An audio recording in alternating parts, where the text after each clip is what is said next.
May ngagas tanan, himayaw ng Ginoo nga makopdanay kita sa aton online devotion.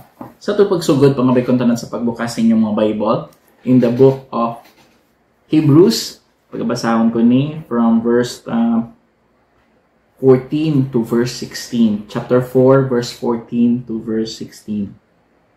Ang basa po sa Ginoo. Seeing then that we have a great high priest that is passed into the heavens, Jesus, the Son of God, let us hold fast our profession, for we have not a high priest which cannot be touched with the feeling of our infirmities, but was in all points tempted like as we are, yet without sin. Let us therefore come boldly unto the throne of grace, that we may obtain mercy and find grace to help in time of need. Before kita magpadayon mga tanay, let's pray. Our gracious God, Heavenly Father, thank you for the day nga nagkaupod ka sa amon to study your word. May you guide us sa pagtuon sini, kagkabay Ginoo apply ginamon ang amon matun-an subong. Thank you, Lord God. Thank you, Lord God, for the opportunity to listen and to apply your word. In Jesus' name pray. Amen. I've read a writer nga nagsulat sa siya book, ang banya diri, Hopelessness is the doorway to hope. You have to give up on yourself before you will be excited about the hope that is yours in Christ Jesus. Kanami sa gisulat diri because it tells us that kinahanglan naton anay ma-experience ang hopelessness sa kabuhi para totally ma-appreciate naton ang gitawag nga hope sa Ginoo. Amo na gani, sometimes it is a great struggle for me to share the gospel to a person who thinks that he is without sin. Amo na gani nga very important gid that when we share something to a person, an individual, dapat anay ma-recognize niya anay nga siya makasasala before we give him that there is a solution to that sin. Because unless a person recognizes that he is a sinner, there is no point for him to get to know and to believe the Savior who died at the cross for him. Abi nila gani nga, though ang Savior, si Jesus Christ, nagkarilan sa diri para mahatagan kita sang gateway to heaven.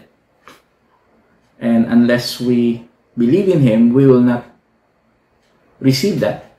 No? We will not have that. But with regards sa akon kaugalingon, sa akong kabuhi, more probably, hindi mo ko mapa-impyerno because I am a good person. But unless a man recognizes that he needs a Savior to get saved, he could not truly believe or trust or depend on the Savior. The same way that concept with regards to hope. Unless you recognize that you are hopeless as a person, that no matter what you do with your life, you could not attain salvation, that you will find the real hope and appreciate the hope that Jesus Christ is the one could only offer. No? Siya lang gid ang maka-offer sa among nga hope. And unless you experience being hopeless, believe that you are hopeless, you could not really appreciate hope sa kabuhi nimo. And hindi mo ma-appreciate or excited sa amon nga paglaom. No? Amon nga paglaom nga si Jesus Christ lang gid ang maga-offer. We are living in a world today nga kundiin ang hope sa tao na butang sa mga ginapatihan nila, maghahatag sila sang assurance sila kabuhi. Muna ganyan mga life insurance. Amanya tipis kan ano matabo sa akon at least sure ko nga akong pamilya okay. But how about us? How about you? Ayhan, sigurado ka na gid. May insurance ka ayhan. No? May kasiguraduhan ka ayhan no? Ang tao ga butang sang pagsalig sa manggad, sa kaalam, sa mga butang nga nagaabot sa kadutaan, thinking that amo ni ako paglaom, amo ni ako nga ginapatihan, amo ni gapahatag sa akon pag-ayo. But the truth is, there is only one hope. Kay amo ni ang aton Ginoong Hesus. Ang aton nga hope nga i-fulfill na gid ang iya promise, primarily to be with Him for all eternity in heaven, that those who believe in Him will not perish but have everlasting life, and that He promised us that someday He will prepare a place for us. Kaya we will be there to have that place for all eternity. And that we will be having a great reunion with our brethren or fellow Christians who will put their faith as well to the Lord Jesus Christ. That is our hope. You know what? This situation that the Hebrews is experiencing is a struggling, kaga difficult trial nga na-undergo sila kabuhi is the same man, or if not, maybe mas lala pagid compare sa aton mga trials. Yet pwede naton maliken nga may mga struggle sa kabuhi sa mga Hebrews diri nga grabe gid ang persecution towards the church. Aton man maybe hindi man as persecuted, we are still as free going to church, but maabot gid ang time nga kundiin ang amuning nga pagpilaw nga ginundergo sang Hebrews or mga people, mga Christian ma-experience man naton bilang simbahan. And makita naton nga naga-amat-amat na ini as we live in this world. Na kundiin hindi na as acceptable ang aton pagtuulan, ang aton pagtuo. And most of our belief is contradicting sa mga pagtuo sang iban. That is already happening in the Western world. Kaga later on, more probably mag-happen naman sa aton man nga neighbors or neighborhood. So, sa amo nga pagtilaw, sa amo nga situation, diin kita naga-rely, diin kita nagatuo, diin kita nagabutang sa aton paglaom, sa aton ang aton hope ay han sa Ginoo pa or sa iba niya butang. Christ is our hope. Amo yung title naton sa aton discussion this morning. Why is it Christ is our hope? First is because He is the great high priest. He is the one nga gingamit or siya ang chosen sa Ginoo to become our representative and intercessor between man and God. He is the great high priest not because He is the best man for the job, but because He is the only man for the job. Because He is not only a man, but He is also God. If there's somebody who could represent us, it is Jesus Christ. Because He have experienced so much things dito sa duta nga na-experience man naton. Kaya wala sang mga butang nga hindi niya na nabatyagan, because nabatyagan niya man, nabatyagan niya kagutom, nabatyagan niya man ang kauhaw, nabatyagan man niya mga pagtilaw. Ang different ang naton guro is that He didn't sin. So, He is the best intercessor because He knows us. He experienced what we have experienced. And but not like any man who was before Him and after Him. There is no person who can intervene or become an intercessor, because He not only is a man but He is a God. He is God. He is a great high priest because He could also explain to us as He had done when He was here on earth. In-explain niya sa aton kung ano bala ang tigipusoon sa Ginoo. Muna gani sa John 3:16, for God so loved the world that He gave His only begotten Son, that whosoever believe in Him should not perish but have everlasting life. Amo nang promise ang Ginoo. Kay amo nang tigipusoon sa Ginoo. He intervened between God and man para wala na misunderstanding. Wala na sang misinterpretation. Hindi na mamtaho do hindi maintindihan sa Ginoo, or ang Ginoo hindi na maintindihan sa tao. Nagpatunga gid ang Ginoong Hesus. And amo na gani nga ang aton paglaom isa iya lang gid. Nga biskan ano matabo, He will always intercede for us. He will be there to be in between, to speak to the Lord in our behalf, and Him, or God, speaking through Him para sa aton man maintindihan nato na kaubuton sa Ginoo. And not only that, but also He is the Son of God. He is the great high priest, but also He is the Son of God. He is above any high priest before Him because He is more than a man. He is God. Alam mo na ganing reason nga, siya lang gid ang pwede naton butangan sang aton paglaom because siya lang gid ang high priest nga naging, or high priest nga Ginoo. No. Amo na ba yung gani pagid daw? Ang ba niya sa niya, for we have not a high priest which cannot be touched.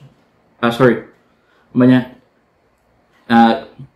seeing then that we have a great high priest that is passed into the heavens, Jesus the Son of God. He is passed to the heavens. Ang aton tao, tanan niya tao diri sa duta, hindi naton pa na-experience ang heaven until we die. Pero ang aton niya Ginoo, He is already in the heavens, yet He came here to speak to us about God and about His love, to intervene for us, that through Him we will have eternal life. And that's why we put our hope in Him. Same with the people in the book of Hebrews, the people who are struggling, who are suffering. Ginambasa iya sang writer diri sa ila, ibutang nyo ang inyo paglaom, not on the things that we could touch, but to the person who had died for you and for me, and promise that will be with us no matter what. No? And lo, I am with you always. Kautod sa Ginoo, siya lang gid ang deserving sang aton pagsalig, kag ang aton paglaom dapat sa iya lang gid nag-focus. Why do we need to put our hope in God? Primarily, He is a sinless being. Wala gid siya nakasala. Amo na gani nga tanan nga naging high priest before Him and after Him, they have experienced sin. Amo na gani nga kinahanglan na nila mag-offer sa Ginoo before coming to the Lord, because may tendencies or may chance that when they went in the temples or the holies of holies, mapatay lang sila because may ara sila sin sa ila tagipusoon. Kailangan nila mga patawad sa Ginoo. Well, and si Jesus Christ, wala na. Wala siya nakatilaw sa sala, and that's the reason nga siya ang pinaka-best representative naton, maging best intercessor naton, because He is sinless. And not only He is sinless, but He is also merciful and gracious. Siya ang pinaka-best person nga pwede nato pagbutangan sa aton paglaom, sa aton hope. It's because siyam maluluyon gid katama. Maluluyon sa katama to the point nga He is hurt when we are in pain. That's why He hates sin. He hates sin so much that He doesn't want us to live in sin.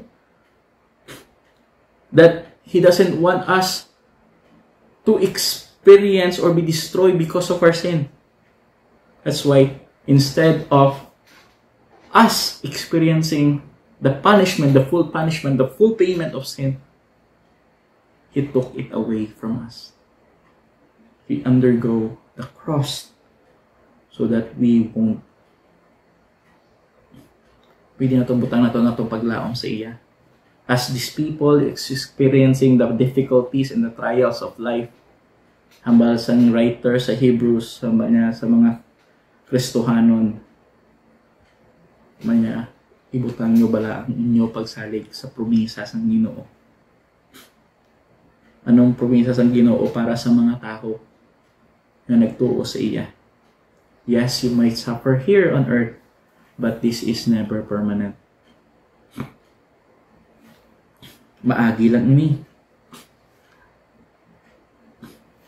Si Jesus Christ experienced so much difficulty sa kabuhi when He was here on earth, yet He lived without sin, and He still showed mercy and grace in spite of the experiences He have experienced. Diba?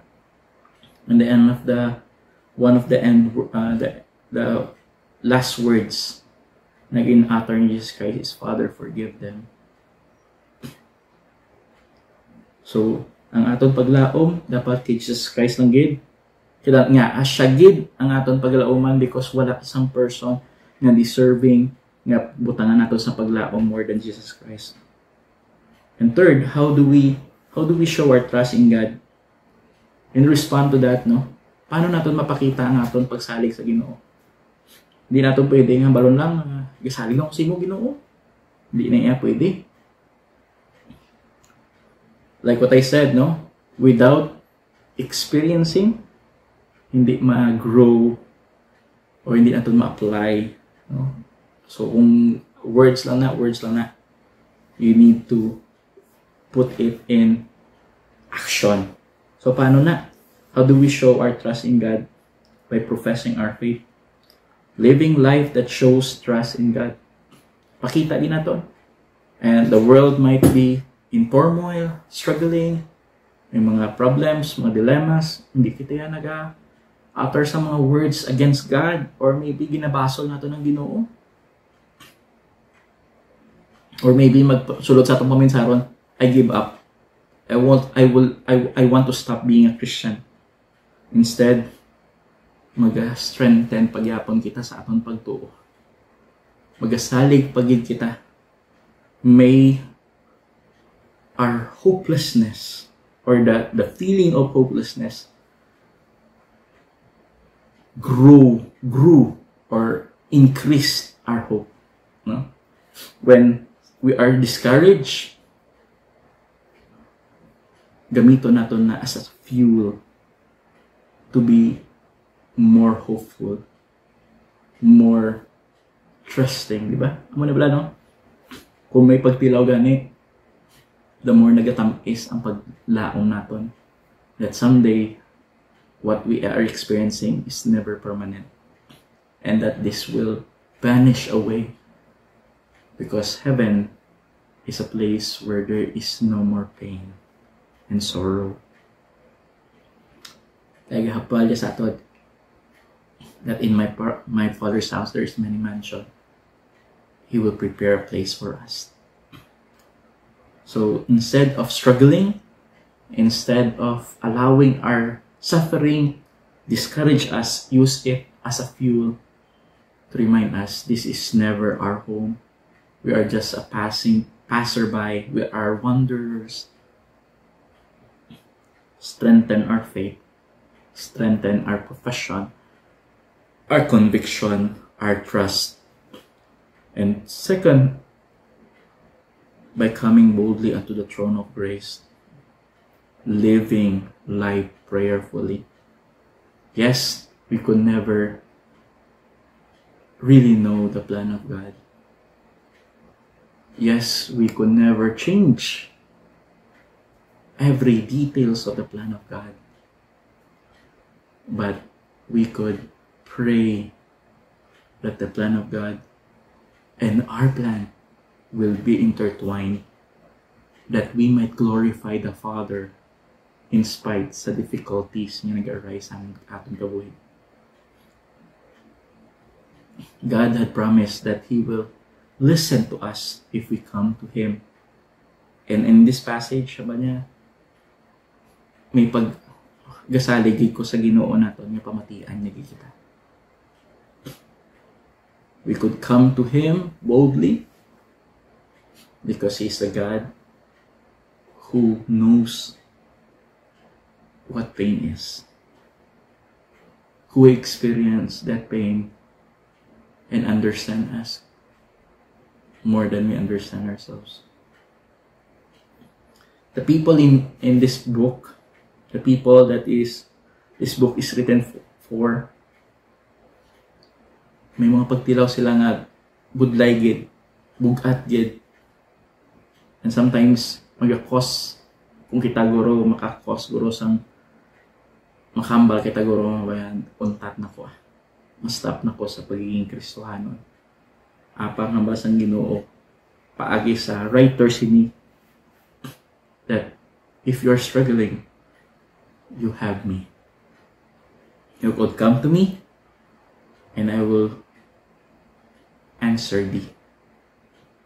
I will be a help to you. But you need to come and ask for it. At sa Ginoo, hindi kita pwede magsalig sa mga tao, kwarta, or whatever we have right now in this world. Because that could never really give us what we need sa kabuhi naton. The only one who could really give us hope or could give us everything that we really need is the Lord.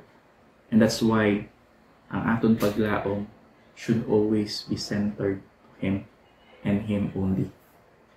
So kabay ang aton pagtuon sini, pagtuon sa amon nga pulong, kabay maghatag sa aton encouragement. Nga bisan ano nga struggles naton, bisan ano nga difficulties nga mag-arise sa aton kabuhi. Still, ang aton paglaom, ang aton hope, magadwell lang gid sa Ginoo.